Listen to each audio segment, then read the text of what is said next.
معلوم ہونا چاہیے. اگر میت ہو گئی، غسل تو آپ نے دے دیا، لیکن اب کفن کیسے پہنائیں گے اس کو؟ تو سب سے پہلی اور بنیادی بات کفن پہنانے کا طریقہ کہ مرد کے لیے 3 کپڑے ہیں مسنون. مرد کے لیے کتنے کپڑے ہیں؟ آپ بولیں گے تو بات سمجھ میں آئے گی، ورنہ سمجھ میں نہیں آئے گی بات. مرد کے لیے 3 کپڑے ہیں، عورت کے لیے 5 کپڑے ہیں. مرد کے لیے 3 کپڑوں میں سے پہلا کپڑا مرد کے لیے، یہ اس کو کفنی اور لفافہ کہا جاتا ہے، جو مرد کو پہنایا جاتا ہے مرد میت کو. اور اس کی لمبائی سر کے بالوں سے لے کر پاؤں کے ناخنوں تک، بلکہ سر کے بالوں سے ایک بالش زیادہ ہو اور پاؤں سے بھی ایک بالش نیچے ہو، تاکہ جب کفن کو باندھیں گے اوپر نیچے سے تو بآسانی باندھا جا سکے. اس کو کفنی اور لفافہ کہا جاتا ہے. یہ مرد کے لیے پہلا کپڑا ہے، مسنون سنت بتا رہا ہوں. دوسرا کپڑا مرد کی میت کے لیے وہ ہے ازار، لنگی جسے کہتے ہیں ازار. اس کی لمبائی بھی سر سے لے کر پاؤں تک ہے، لیکن اس کو ایک بالش اوپر نیچے سے بڑھانے کی ضرورت نہیں ہے، بس یہ کافی ہے سر سے لے کر پاؤں تک ہو. تیسرا کپڑا مرد کے لیے وہ قمیص ہے اور کرتا ہے. قمیص اور کرتا، یہ جو قمیص آپ پہنائیں گے مرد کی میت کو یا عورت کی میت کو، تو اب اس کے اندر آپ نے اس بات کا اہتمام کرنا ہے کہ اس کے 2 حصے کریں گے. ایک حصہ اس کا نیچے بچھایا جائے گا، اور یہ جو گلا ہے نا، گلا گردن، اس حصے کو آپ کینچی سے کاٹ دیں گے، تاکہ جب آپ اس قمیص کو پہنائیں تو وہ جو کٹا ہوا حصہ ہے وہ گلے کے اندر آ جائے، اور ایک حصہ نیچے بچھا دیا جائے، اور دوسرا حصہ جو ہے وہ بعد میں پھر آپ اس کے اوپر بچھائیں گے، میت کے اوپر آپ بچھائیں گے. تو یہ تو مرد کے لیے 3 کپڑے ہیں، یہ مسنون ہے. عورت کے لیے 5 کپڑے ہیں. 3 تو یہی کپڑے ہیں، کفنی لفافہ، ازار، اور تیسری چیز کیا ہے؟ قمیص اور کرتا. اور چوتھی چیز عورت کے لیے وہ سینہ بند ہے. سینہ بند، سینہ بند یہ بغل سے نیچے نکال کر اس کو باندھا جاتا ہے، اور اس کی لمبائی سینے سے لے کر بعض نے کہا کہ ناف تک ہو، بعض نے کہا کہ رانوں تک ہو، اس سینہ بند کی. اور پانچویں چیز عورت کے لیے یہ سر بند ہے، جس سے عورت کے سر کو باندھا جائے گا، اس کے سر کے بالوں کو باندھا جائے گا. ایک بات آپ نے لازمی طور پر یاد رکھنی ہے کہ یہ جو کفن ہے نا، جو میں نے آپ کے سامنے عرض کیا، یہ ہے کفن مسنون. اس کے علاوہ ایک اور کفن ہوتا ہے جس کو کہتے ہیں کفن کفایہ. اب کفن کفایہ جو ہے، یہ جس کو بقدر کفایت کہتے ہیں، یہ مرد کے لیے 2 کپڑے بھی ہو سکتے ہیں. یعنی اگر 3 کپڑے میسر نہ ہوں تو 2 کپڑے ہی مرد کے لیے کافی ہیں. ایک کفنی لفافہ اور دوسری چیز ازار ہو، لنگی ہو. اور عورت کے لیے کفن کفایہ یہ 3 کپڑے ہیں. ایک تو یہی کفنی لفافہ ہو، اور دوسری چیز ازار ہو، اور تیسری چیز سر بند، جس سے سر کے بالوں کو باندھا جائے. یہ کفن کفایہ ہے. اور تیسرا کفن بھی ہوتا ہے جس کو کہتے ہیں کفن ضرورت. کیا کہتے ہیں؟ کفن ضرورت. یعنی جتنا بھی کفن آپ کے پاس میسر آ جائے تو وہ آپ اس کو پہنا دیں. یہ ہنگامی صورتوں کے اندر ہوتا ہے، یعنی اجتماعی اموات کا ایک سلسلہ. جیسے کہ آپ نے دیکھا کہ گزشتہ عرصے میں کرونا کی وبا پھیلی، تو بعض جگہوں پر ایک ہی دن کے اندر سینکڑوں اموات ہوئیں، بعض جگہوں پر ہزاروں، بعض جگہوں پر لاکھوں بھی ہوئیں. تو ایسی اگر اجتماعی اموات واقع ہو جائیں اور کفن ناپید ہو جائے، کفن مفقود ہو جائے، معدوم ہو جائے، ملے ہی نہیں کہیں سے، تو ایسی صورت کے اندر پھر بقدر ضرورت، یعنی جتنا بھی کپڑا آپ کے پاس میسر ہو تو آپ وہ کفن کو پہنا دیں، اور وہ میت کو پہنا دیں. انشاءاللہ عزیز اس کا کفن جو ہے نا وعدہ ہو جائے گا. اب یہ بات کہ بچوں کا کفن کیا ہونا چاہیے، تو وہ بچے کہ جو بالغ تو نہیں ہوئے ہیں لیکن سن بلوغت کے قریب پہنچے ہیں، تو چاہے وہ لڑکی ہے یا لڑکا ہے، تو ان کے لیے وہی ان کے لیے کفن ہوگا کہ جو مرد اور عورت کے لیے ہے. جو کس کے لیے ہے جی؟ مرد اور عورت کے لیے. اور اگر بچے انتہائی کم سنی کی حالت میں، یعنی نابالغ تو نہیں ہے، نابالغ بھی نہیں ہے، اور انتہائی کم سنی، یعنی شیر خواری کی عمر کے اندر ہے، دودھ پیتے بچے یا 1-2 سال کے، 3 سال کے، 4 سال، 5 سال، اس عمر میں اگر کسی بچی یا بچے کا وفات ہو گئی تو اس کو آپ ایک ہی کپڑے کے اندر لپیٹ کر آپ اس کو کفنا سکتے ہیں، اور کفن بنانے کی آپ کو اجازت ہے. ایک اور بات یاد رکھنے کی ہے، کفن پہنانے کے طریقے سے پہلے ایک اور بات جو آپ نے ذہنی طور پر یاد رکھنی ہے، وہ یہ کہ یہ جو کفن کی لمبائی ہے تو یہ کتنی ہونی چاہیے. تو جو کفن کی لمبائی ہے، وہ جو کفنی لفافہ ہے، اس کی لمبائی 2 سے 2.5 میٹر ہو، 2.5 میٹر تقریباً، 2 میٹر نہیں 2.5 میٹر ہو.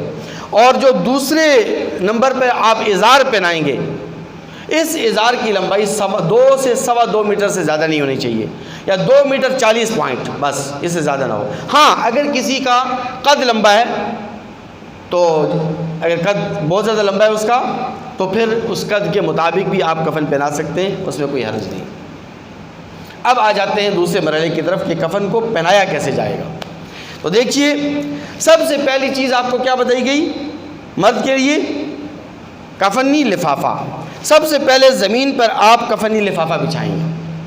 کفنی لفافے کو بچھانے کے بعد دوسرے مرحلے کے اندر آپ ازار کو بچھائیں گے مرد کے لیے، اور تیسرے مرحلے میں پھر آپ قمیص کو بچھائیں گے. اور قمیص کو بچھانے کا یہی طریقہ ہے کہ اس کا ایک حصہ بچھا کر دوسرا حصہ جو گلے سے اوپر کا حصہ ہے اس کو آپ چھوڑ دیں گے، پیچھے اس کو بچھائیں گے نہیں، پیچھے کی طرف چھوڑ دیں گے. اب عورت کے لیے کیا حکم ہے کہ عورت کے لیے کفن کیسے بچھایا جائے گا؟ تو عورت کی کفن کو بچھانے کا یہ طریقہ ہے کہ سب سے پہلے آپ نے کفنی لفافہ بچھایا، اس کے بعد دوسرے نمبر پر سینہ بند رکھا ہے. یہ عورت کی بات بتا رہا ہوں کہ سینہ بند آپ رکھیں گے، اور اس کے بعد پھر ازار، اور پھر قمیص، اور پھر آخر میں سربند. یہ پانچوں چیزیں جو ہے نا، یہ عورت کے لیے. اب تیسرے مرحلے کے اندر کفن پہنانے کا طریقہ کیا ہے؟ یہ تو آپ نے کفن بچھا دیا، اب میت کو آپ نے کفن پہنانا ہے. تو میت کے کفن کو فولڈ کیسے کریں گے آپ؟ فولڈ کرنے کا طریقہ بھی سیکھ لیں. مرد ہے اس کے فولڈ کرنے کا طریقہ الگ ہے، عورت ہے میت تو اس کے فولڈ کرنے کا، اس کے کفن کو فولڈ کرنے کا طریقہ الگ. مرد کے کفن کو فولڈ یوں کریں گے کہ آپ نے میت کو رکھ دیا، تو مرد کو سب سے پہلے آپ قمیص پہنائیں گے. کیا پہنائیں گے؟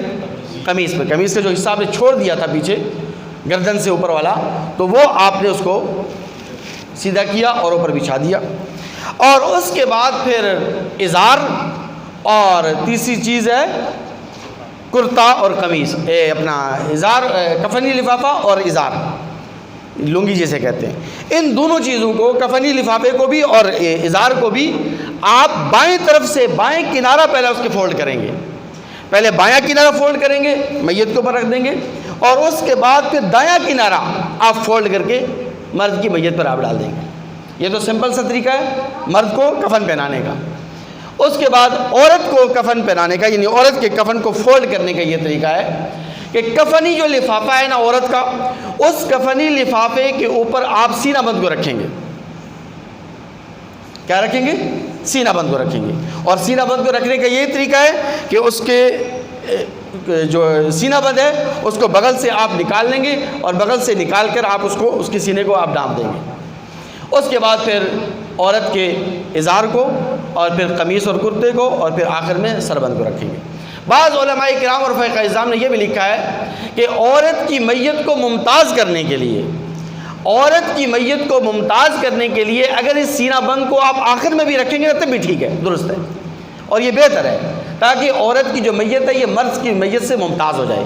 یعنی پہلے ساری چیزیں پہنائی آپ نے، قمیص اور ازار اور اسی طرح کرتا اور سربند وغیرہ ساری چیزیں پہنا دی. آخر میں آپ سینہ بند کو رکھیں عورت کی میت پر، تاکہ اس کی میت جو ہے وہ ممتاز ہو جائے، اور دوسرے مرد سے جو ہے نا وہ ممتاز ہو جائے، کہ لوگوں کو پتہ چلے کہ یہ میت عورت کی ہے، مرد کی نہیں ہے.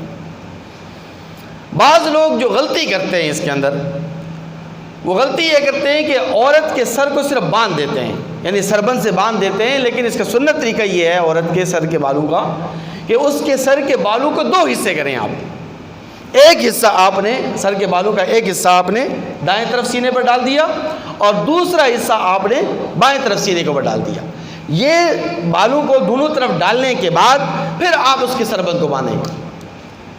پھر اس کے بعد کیا کریں گے؟ سربند کو آپ باندھیں. ایک اور غلطی جو لوگ کرتے ہیں کفن پہناتے وقت، وہ یہ کہ کفن جب مکمل طور پر پہنا دیا، اب پہنانے کے بعد، کفن پہنانے کے بعد پورے کے پورے کفن پر یا تو کافور مل دیں گے یا پھر عطر مل دیں گے. یہ طریقہ غلط ہے، یہ خلاف سنت ہے. کرنا یہ ہے کہ پہلے تو آپ 3 کپڑوں سے میت کو کفن کو 3 جگہوں سے باندھیں، پاؤں سے، کمر سے اور سینے سے، سینے سے، یہ 3 جگہوں سے آپ اس کو باندھ دیں کپڑے کے ساتھ، کپڑے کے جو ٹکڑے ہیں ان کے ساتھ۔ اس کے بعد اگر وہ مرد ہے میت تو وہ کافور آپ داڑھی کے اوپر ملیں گے۔ کافور کہاں ملیں گے جی؟ داڑھی کے اوپر ملیں گے، اور سر کے بالوں کے اوپر کافور ملیں گے، مرد ہے یا عورت ہے۔ اور اس کے بعد جو عطر لگانے کا مسنون طریقہ ہے وہ یہ ہے، چاہے وہ مرد ہے یا عورت ہے، کہ اس کے جو اعضائے سجدہ ہیں، مرد اور عورت کے جو اعضائے سجدہ، پیشانی، ناک، دونوں ہاتھ، دونوں گھٹنے، دونوں پاؤں، ان کو اعضائے سجدہ کہا جاتا ہے۔ ان اعضائے سجدہ کے اوپر آپ عطر ملیں گے۔ یہاں کافور نہیں ملنا، یہاں کیا ملنا ہے؟ عطر ملنا ہے، اور عطر آپ جو ڈال دیں، کیونکہ بعض لوگ کہتے ہیں پورے کفن کے اوپر کافور مل دیں گے یا پورے کفن کے اوپر عطر ڈال دیں گے، یہ طریقہ خلاف سنت ہے۔ اور ایک اور بہت بڑی غلطی جو لوگ کرتے ہیں کفن پہناتے وقت یا میت کو نہلاتے وقت، کہ وہ مرد کے جو میت کے جو ہاتھ ہیں ان کے ہاتھوں کو سینے کے اوپر باندھ دیتے ہیں، یہ طریقہ بالکل غلط ہے۔ بلکہ بعض علماء نے یہ لکھا ہے، فتاوی شامی کے اندر بھی لکھا ہے کہ یہ طریقہ یہود کا ہے اور مشرکین کا طریقہ ہے۔ میت کے ہاتھوں کو آپ کھلا چھوڑ دیں گے، جس طرح کہ ہم عام حالات میں ہاتھوں کو کھلا چھوڑ دیں، ان کو سینے کے اوپر باندھنا یا پیٹ کے اوپر باندھنا یہ طریقہ بالکل غلط ہے، اس کی کوئی ضرورت نہیں ہے، اور اس کو جو ہے نا آپ سمپل طور پر ہاتھوں کو کھلا چھوڑ دیں۔ اللہ تعالیٰ سے دعا ہے کہ اللہ تعالیٰ ہمیں عمل کرنے کی توفیق نصیب فرمائے۔